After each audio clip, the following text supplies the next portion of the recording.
Blog Talk Radio. Check out the full episode of this on MENTELLECT Patreon. All right, so upon thinking about life and death, things that, are usually on people's mind, when people are born, when they're going to pass on, in your life between this time, in between time of you being born, because the beginning, we're taught the beginning is birth and the ending is death. So what is the space in between that time of life and death, or birth and death, I should say? Because really it's supposed to be birth, life, then death. Birth and death. It's not life and death. It's actually birth and death.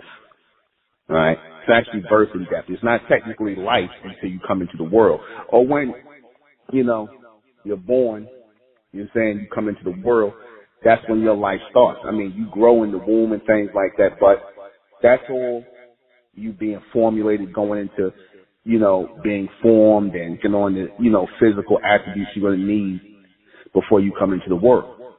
Life is happening as you are being, produced in the womb, made.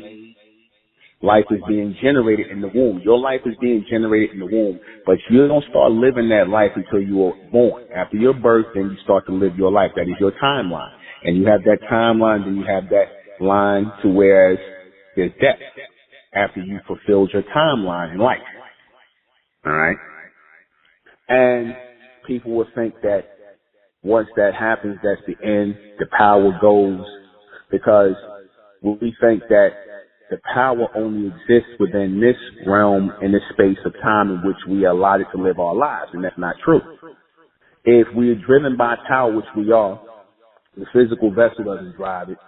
Life is moving through the physical vessel, parts and everything has to be maintained in order for life to move throughout the physical vessel, right?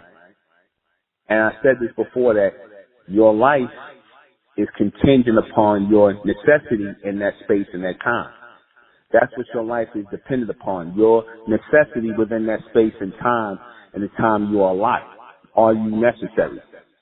You are necessary in one shape or form, in one way, shape, or form. You are necessary. Everybody is born onto the earth are necessary in one way, shape, or form. For the complete broadcast, you're going to have to go to MENTELLECT Patreon. Go to MENTELLECT Patreon for this complete broadcast, because it will not, I guarantee you, it will not be on YouTube. Subscribe to MENTELLECT Patreon and join the American Republic. Subscribe to Ethnic American Channel with Sister Enra Vendetta. That's our channel, the Ethnic American Channel. And subscribe to High and Mighty Talks on YouTube with NUBEN MENKARAYZZ.